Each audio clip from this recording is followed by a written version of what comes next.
Are you looking for some good reads this summer? If so, Parnassus Books, located in Green Hills, has what you are looking for. I, the Tiger, had the pleasure of sitting down with Parnassus Books to talk about the new bookstore and the book industry. Take a look. We've all heard about it, bookstores closing here in Nashville and all over the country. However, in November, something peculiar happened. A bookstore opened its doors. Nestled here in Green Hills, Parnassus is owned by author Ann Patchett and publishing veteran Karen Hayes. Today we have the pleasure of sitting down with Karen. Hello. Hi. How are you? I'm doing well, thank you. Good to hear. Thanks for inviting us to your beautiful store. Oh, thank you for coming. I really Glad appreciate to it. be here. So first off, why a bookstore? Why did you decide to open a bookstore? Well, I've been, as you said, a publishing veteran. I worked at Ingram for 12 years. I worked at Random House for 18 years, and I called on independents most of the time that I was with Random House. And I love independent bookstores, but it never occurred to me to open an independent until Davis Kidd, which had been open here for, I think, the early 80s. I think it was their 30th anniversary the year before they closed. When they closed, there was a big hole here because they closed as a profitable store. It was their parent company that was having problems. And I'd been kind of thinking about making a change, but it didn't occur to me that this would be the change. But it's a great way to stay in the business and give something back to a city that I love. And so I started pursuing the idea of opening a bookstore.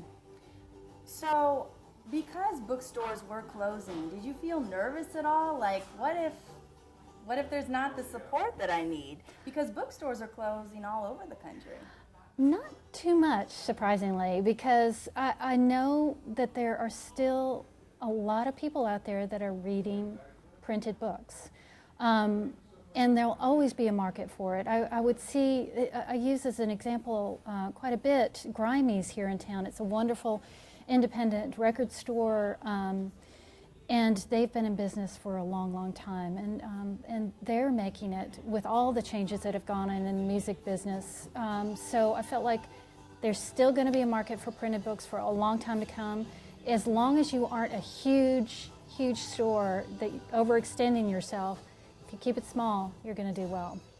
So how do you market tangible paperback or hardcover books? How do you market them as relevant when we do have fancy e-readers and iPads, and it's the new trend. You see it in the airport, at universities.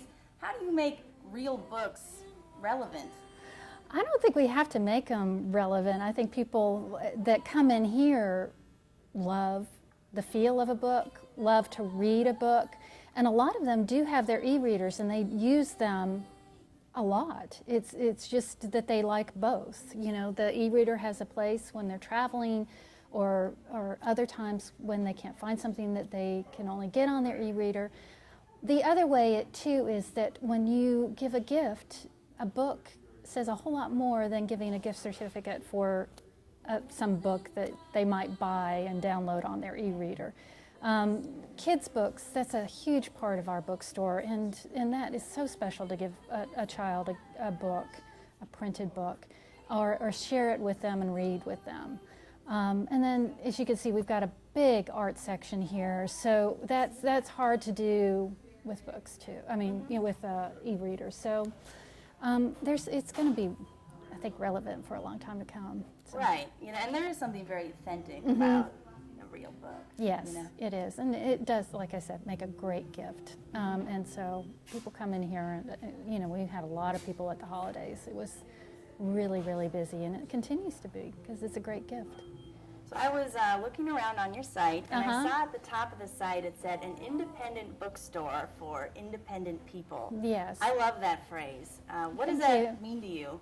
Well, it's something that kind of Ann and I came up with, I'm trying to remember who actually put it together for us, but we said, oh, that's perfect. Ann has a book that she loves called Independent People, and she was kind of thinking that would be a good name for a bookstore. And that's where it kind of jumped off from there. And we just felt like that was a great catchphrase for our store, that people who have their own way of thinking and their own way of doing things. Books always represent strong,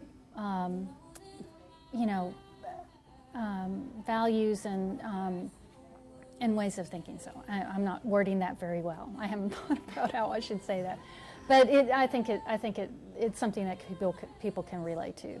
So, so we thought it would work. So what book are you reading right now? Right now, I'm reading a book called Billy Lynn's Long Halftime Walk. It's going to come out in a month.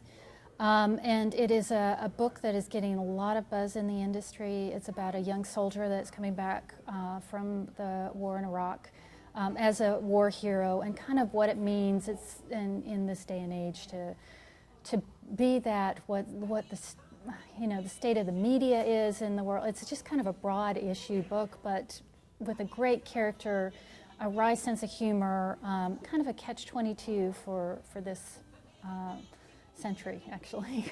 Wonderful. Yeah. Wonderful. So clearly you are a veteran in the publishing world. You have this beautiful bookstore. You're an avid reader. Can you imagine your life without books, or what would you be doing right now if you didn't love books so much? Doing it all my working life pretty much. So I have a hard time envisioning what I would be doing. I do love the arts, so I would probably be something still in the arts, more visual probably.